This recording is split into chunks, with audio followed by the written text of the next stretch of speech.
Detectives aren't supposed to get bloody knuckles.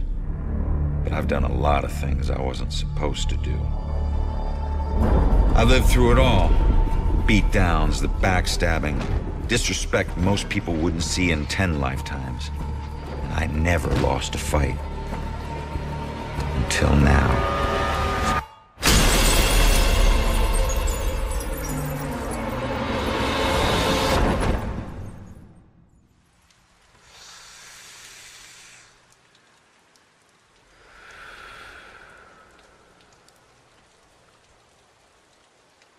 Hey man, what are you doing?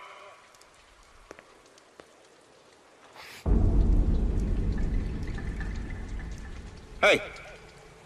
Move away from the body now! What the fuck is this?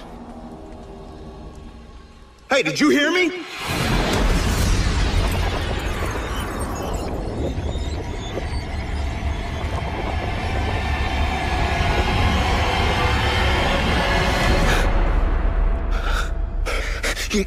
My God. Hey, no!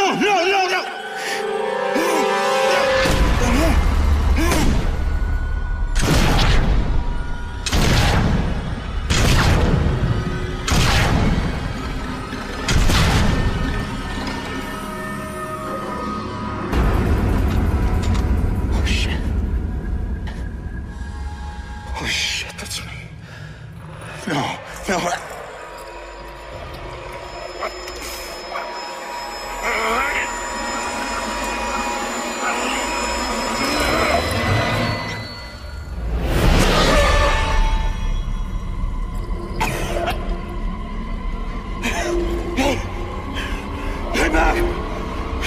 Get back here! I said, get back here!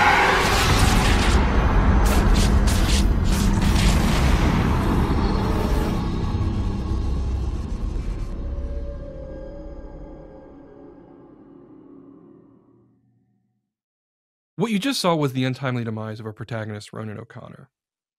Ronan grew up on the streets, and because of that, he has a particular perspective on the world. He brings his experiences with him as he does his work as a detective with the Salem Police Department. Great idea, Baxter. Tamper with the evidence.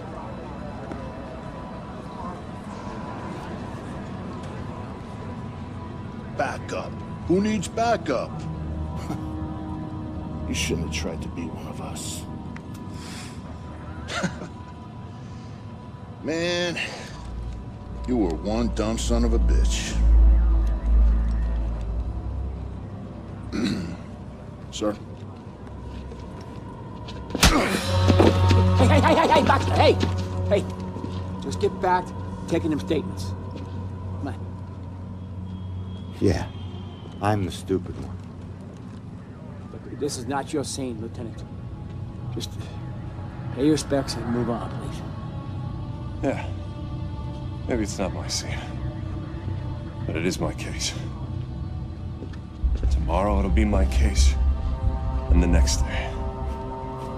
Until we catch him. You do well to remember that, Sergeant. Look, I'm just following Captain's orders here. You know the procedure when a family member is... Yeah, well... Take all the time you need, LT.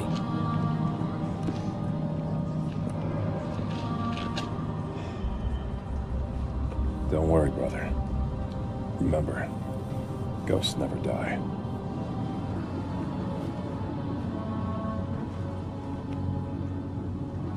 And do me a favor, Conman.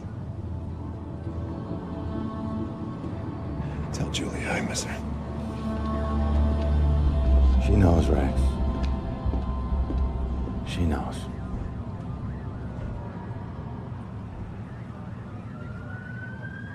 I need to get my eyes on Stewart's notebook. See what they found out. So, did you see the man in the hood? Yes. I wonder if she saw anything. He killed that man in the street. He was in my apartment. No need to be so secretive, boys. We're on the same team. I've been investigating this case for a long time. I gotta see if they found any leads that I don't already know about.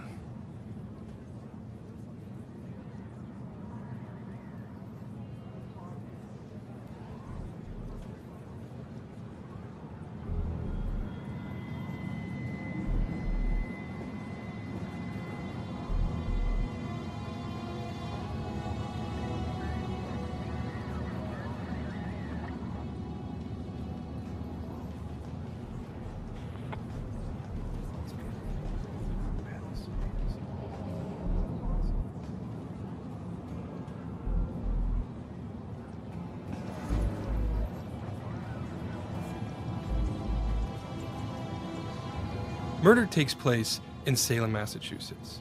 Salem has a very rich supernatural history, which we draw on extensively for our game.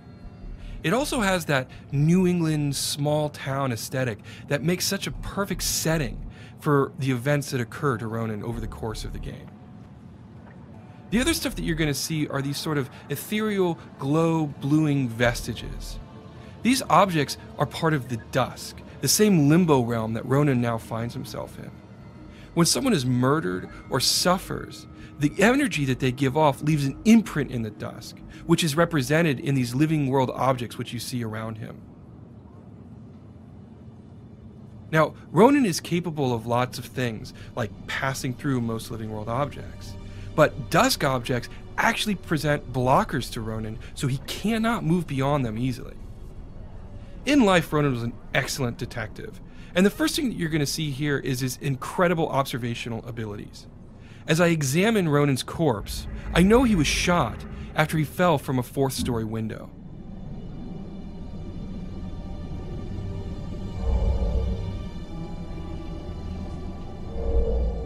Bingo.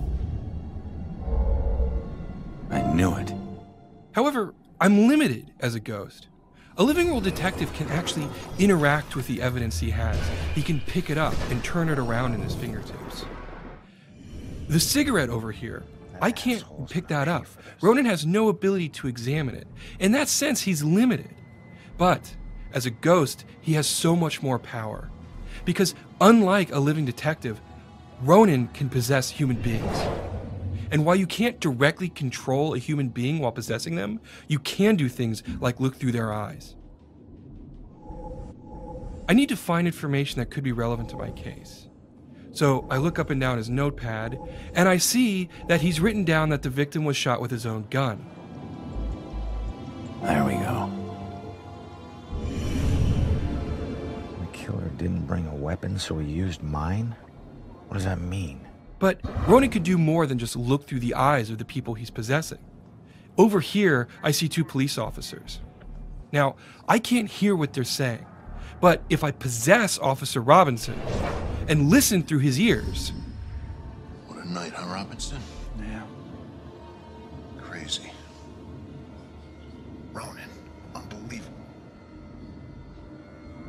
I don't get it. What was he even doing here? Asking for it. A witness called in saying he saw the killer enter a building. Ronan responds, disregards orders for backup. Next thing you know, the killer tried to see if he could make him sprout angel wings. And then bam, bam, bam, bam, bam. 7 to the chest. Point blank. You really have no idea when to quit, do you, Baxter? You ever take a look at those tattoos of his? All that gangland prison crap? He was more criminal than cop. Yeah, you live like a thief, you die like a thief. He was still a badge, dickhead. But Ronan can do still more with his ability to possess human beings. Over here, you can see that there's a witness who's trying to give a statement to a police officer. If I influence her and use one of my own memories, in this case my killer, Nice. I can get her to think about that particular subject. That man in the hood. Outside. Looking up at the top apartment on the 4th floor, I think. Does that mean the killer came here for a reason? So now I've got information about the witness. She was too distraught to give information to the police officer. All right. But by reading Time her to put mind, this all I now together. have information that the cops don't have access to. So I've collected all the critical information on this crime scene, and so now it's time to make a deduction. In this particular version of the deduction, I need to put the pieces in the right order. So first, I need to figure out what the cops know. Well, I know a little bit about what the killer's MO was based on Stewart's notebook. Good. And I know that they know a little bit about what happened here, the events of the murder, because of the conversation. That worked.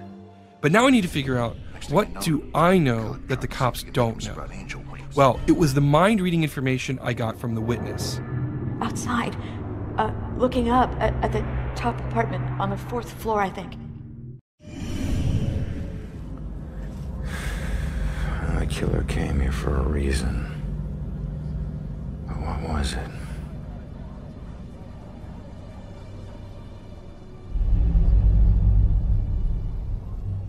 The apartment up there must have some clues. Except that's my way in, and it's closed. Fantastic. Well, here's my chance. I just need to follow Stewart into the building. So I mentioned before that Ronan could pass through most living world objects and was blocked by vestiges. But there's another thing that he's blocked by: external walls of building. I mentioned the sort of foundation in the supernatural that the town of Salem has. Well, in our game, the citizens christen all of their buildings. What this does is it creates a supernatural barrier that prevents spirits from entering and exiting freely. The only way Ronan can get in and out of buildings is by finding a breach in that barrier. Now, Officer Stewart ahead of me has opened that door, creating the breach that I need to get inside.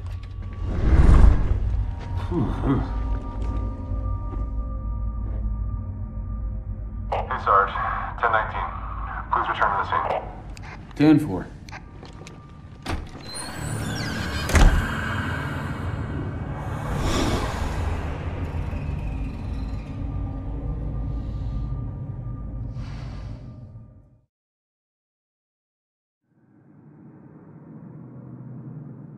So now I'm moving on to the second key component of our product, which is exploration. Now, as I mentioned, there's no way to pass through exterior walls without having a breach in the supernatural barrier. Interior walls of buildings don't inhibit me the same way. In fact, almost every interior wall in the entire game, Ronan can pass through freely. This opens up entirely new ways to explore the environment. So let's go ahead and move up to the second floor and continue the investigation.